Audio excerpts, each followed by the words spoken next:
Hello, I'm Jerry Lintner, and this is State of the Town, a monthly show when we sit with our first selectman, Mary Glassman, and get brought up to date on the state of the town. Mary. Jerry, welcome to you and to SCTV and Althea on camera for coming down Town Hall today. So what is the state of the town? How are we doing? State of the town is great. Well, actually, the streets are very clean.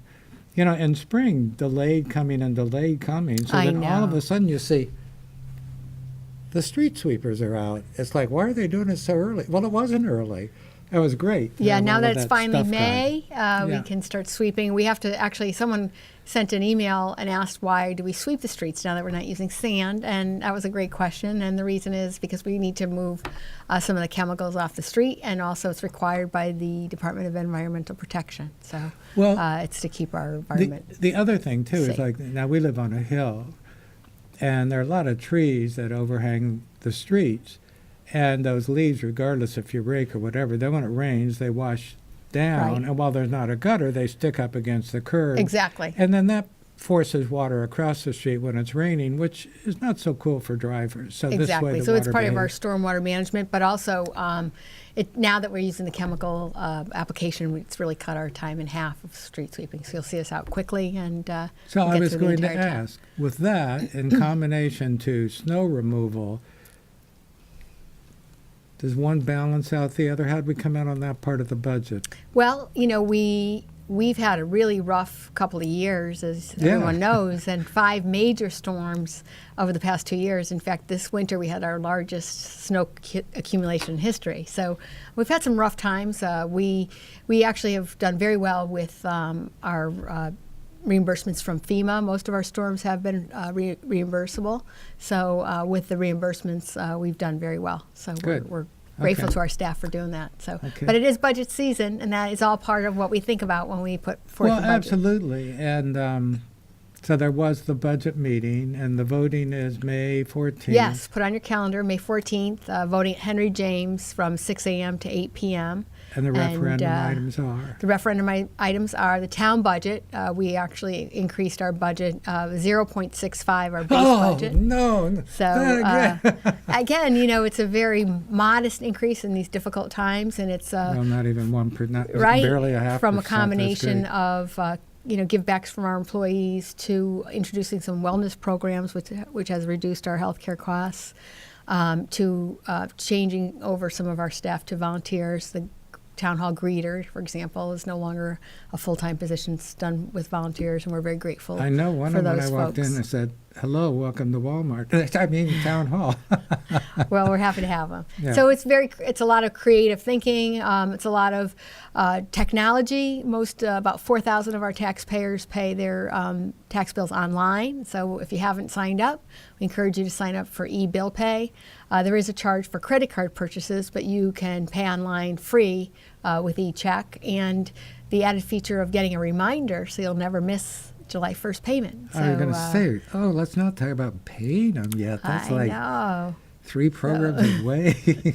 That's not the fun part. It's the services we get that's more fun. Right. And so we have the town budget, as I said.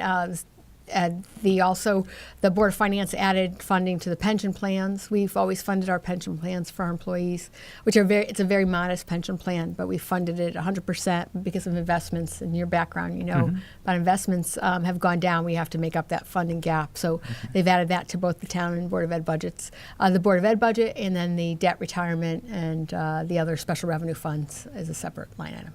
So And those then 3 items. A capital? Capital this year, because of the charter change, there are no capital projects that are going to referendum.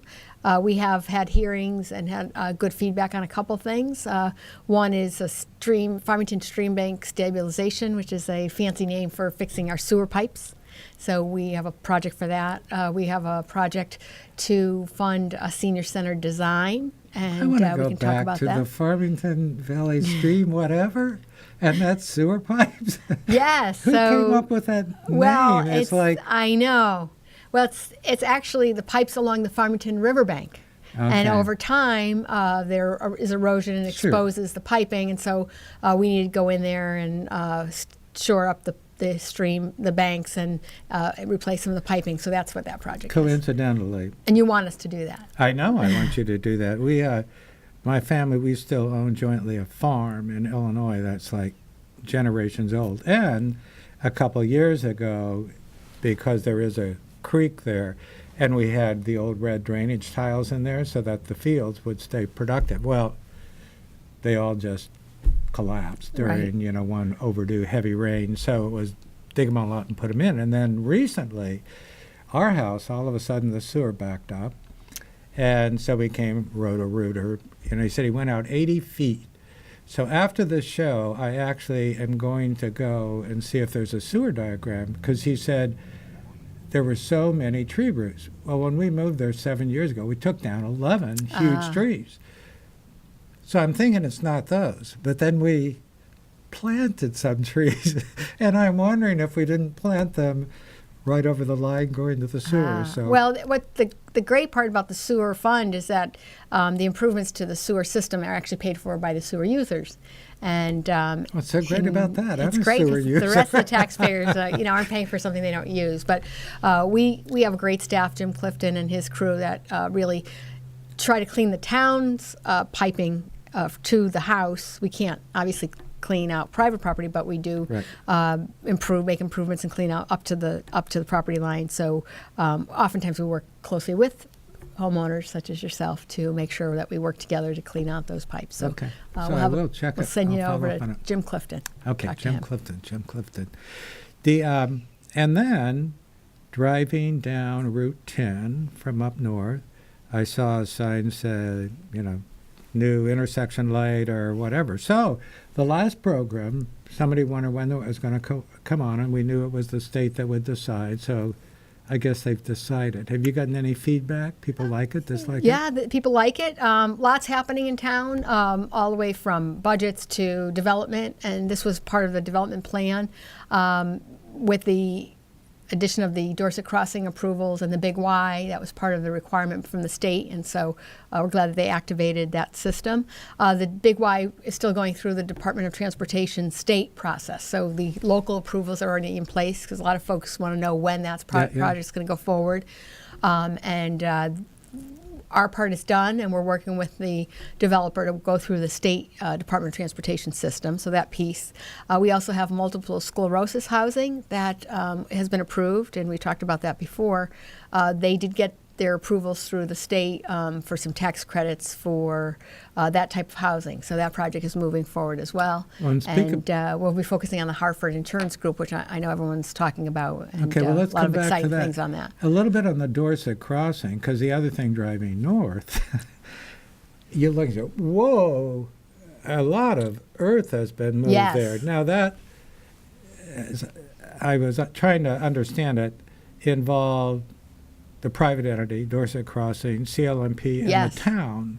So could you explain how that worked? There was like a give and a take and a movement. Yeah, very exciting project. So in order to improve reliability, obviously Simsbury has been very vocal about improving our reliability, particularly during the storms, recent storms. And we worked closely with CLMP, and they identified that we needed more backup support for the reliability. So they are in the process of installing $11 million worth of improvements, which will be a backup substation in that property.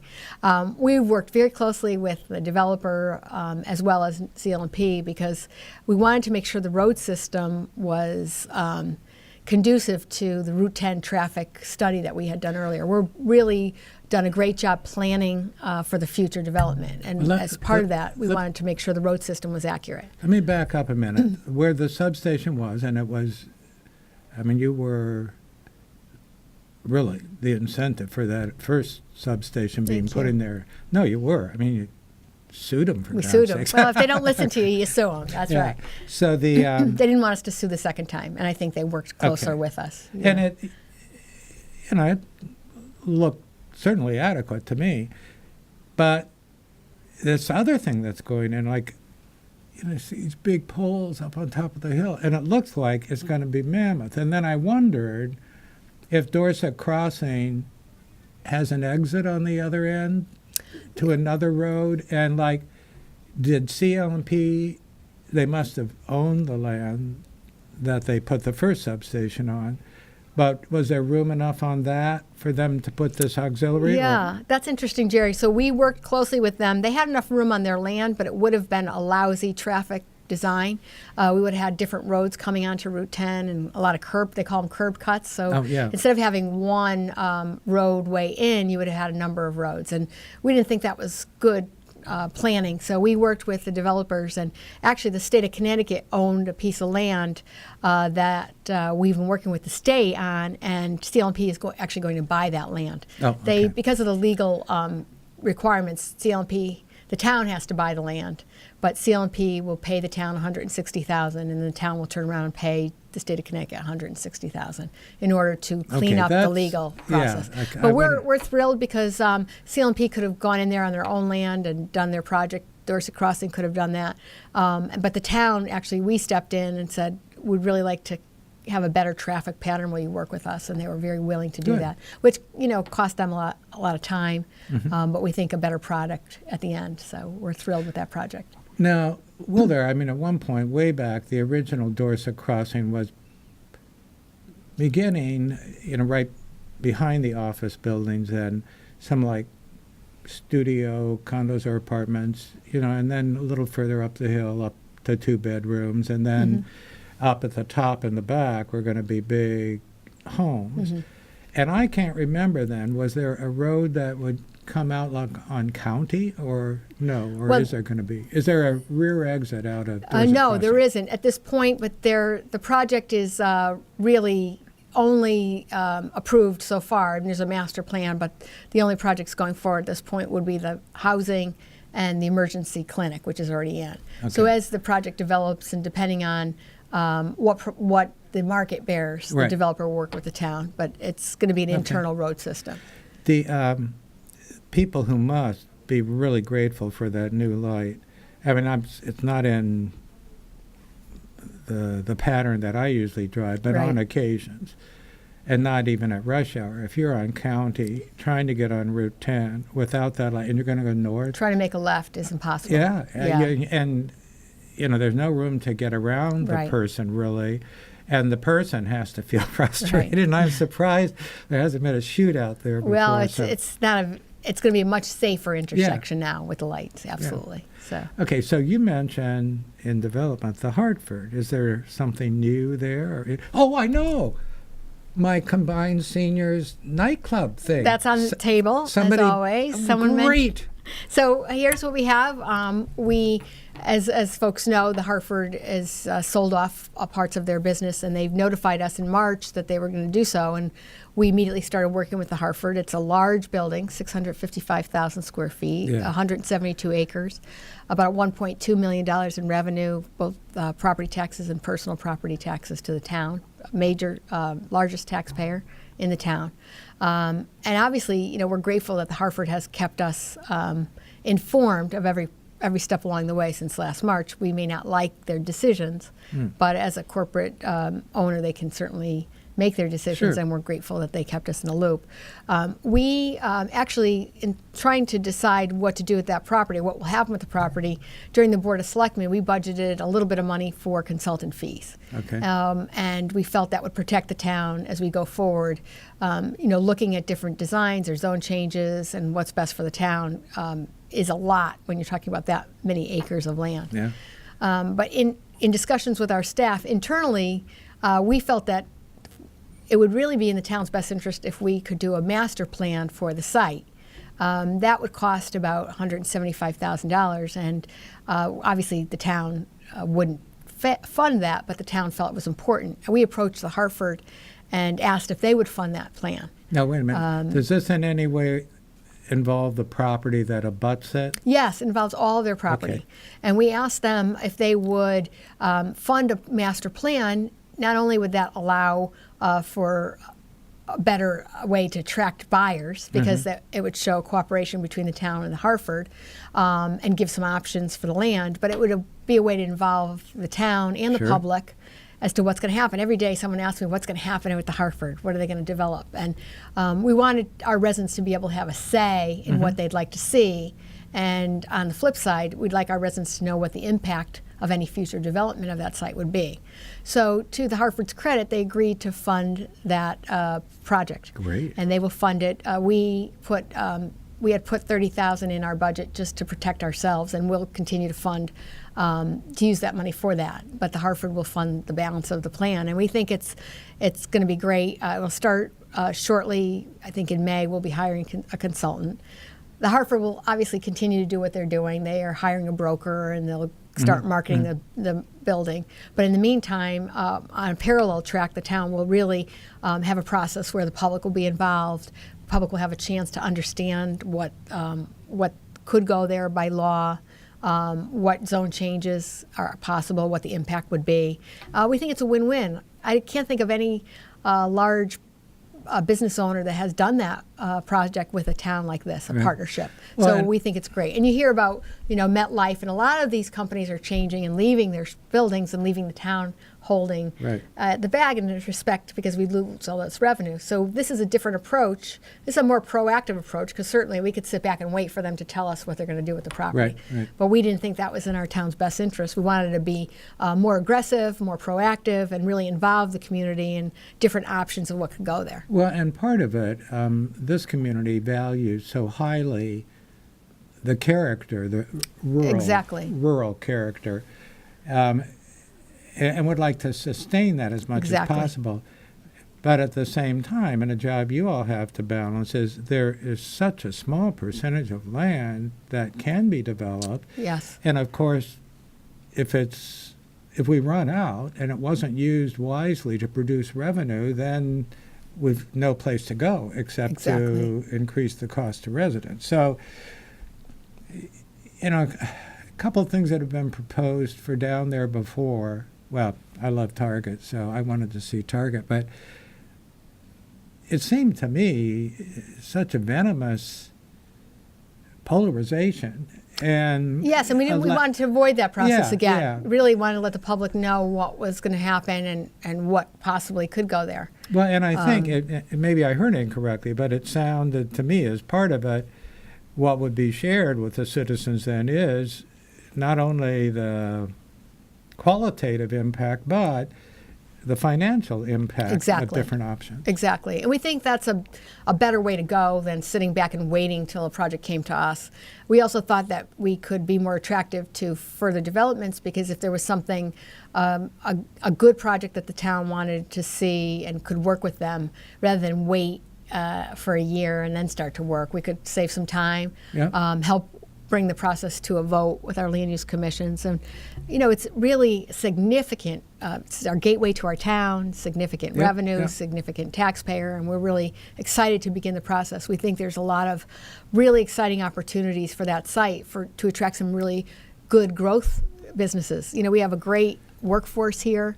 We have an engineering company that does very sophisticated engineering for the government over by the airport that came to Simsbury because of our quality of our workforce and has grown and expanded. And so we think, given the highly educated workforce that we have here, the beauty of that site, we think it's a real opportunity. It'd be interesting, too, because Riverdale there, right on the Avon side, and, they've not moved ahead.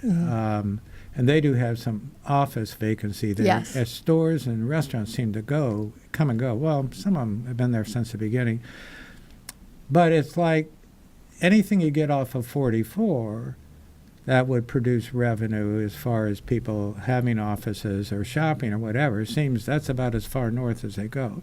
Now, the people who come down north, as quite a few do, for coupon shopping, I don't think they go as far as 44 because they have those same options up north. I remember when Warren Fitzgerald had Fitzgerald's, and I walked out and there was like a coupon line on the drive or something, and I took it back into him. I said, I don't know if this matters to somebody or what, and he said, they start out north, spending their coupons. He said, so they'll have one lousy coupon left when they get here, and they'll come in and buy that, and they bought everything else someplace else. But if that border there, Avon, Simsbury, began to be in different definitions of the word a destination, exactly, that could be productive. Could be. So we're really excited about that opportunity. Okay. Let's see, what else? It's spring, finally. That's great. We have a great concert coming. You want to talk a little bit? We do. Lots happening. We have May's Bicycle Month, so hope that you'll go online and look at all the different activities happening. I'm doing a bike ride from Town Hall. And we have across the street for ice cream. And Commissioner Esty is coming out to Simsbury, and in celebration of the state park's 100th anniversary, will be here on May 14th. Which state park? All the state parks, they're doing a 100-year anniversary. We'll be riding from Rotary Park to Stratton Brook Park and have a little program with the commissioner, and then ride back to Rotary Park. So I hope you'll join us for that. That's a nice little ride. Yeah, we're really excited. We also have the dedication of the bike sculpture. We've had everything with that project has been donated. It's really grateful. We're really lucky in this town to have so many donations and so many people working so hard for no money. And that'll be fun. So thanks to Mitchell's and to Anne-Marie Potter for organizing that. Yeah, and then I read something. I don't want to be critical, whoever wrote the article. Maybe they had difficulty in the organization. They're looking for veterans for the Memorial Day Parade. Yes. And I had never done it. And then a couple of years ago, out of the blue, I got a call. Sure, so I did. Yes. And that was the year they had like the biggest participation. Yeah. So then I kind of thought, well, now they've got a thing set up, so you'll get an email or something. And that hadn't happened, and then, you make other plans so you don't do it. Well, what the article was saying is, if you wanted to ride in a vehicle, a vintage vehicle, or if you wanted to drive a vintage vehicle, I guess there were numbers to contact. But they were saying, we need lots of people to march in this, and there was no number to call to march in it. Now, there were some names listed. Okay. So I thought, they're probably Well, you can call Town Hall. Okay. The town sponsors the Memorial Day Parade, but the veterans do all the work.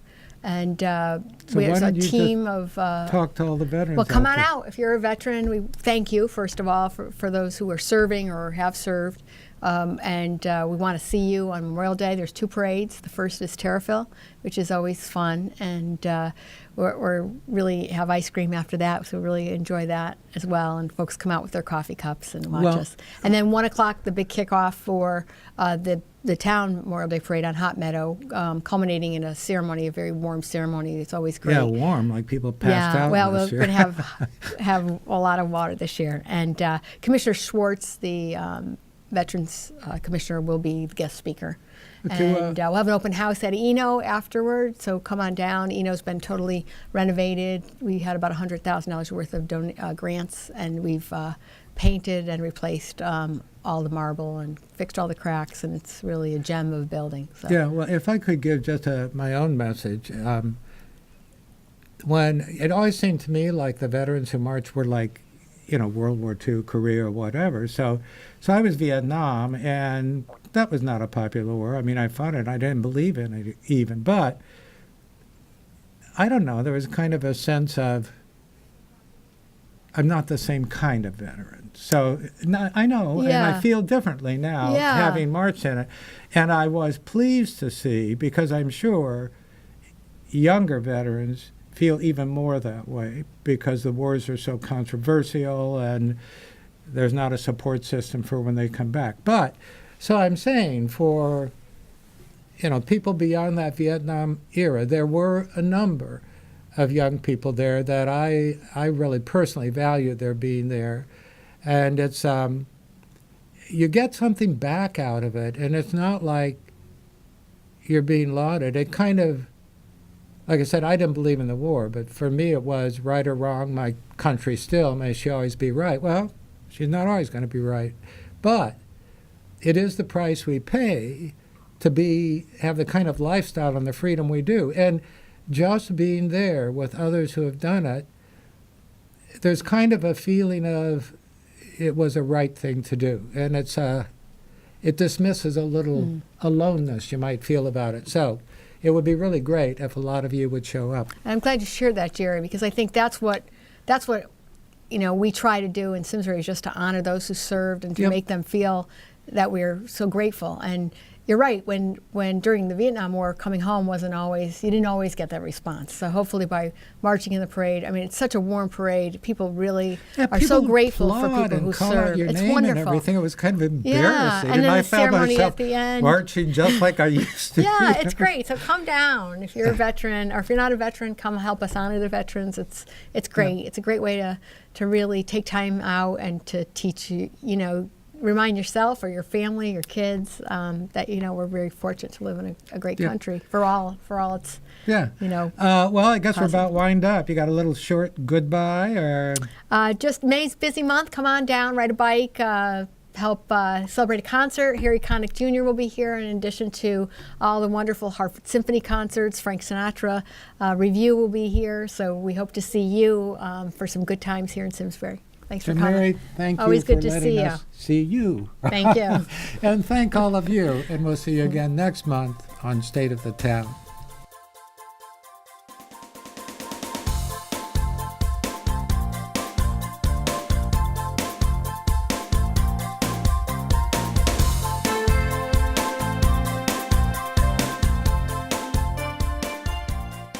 Funding for Simsbury Community Television is provided in part by contributions from viewers like you. Thank you.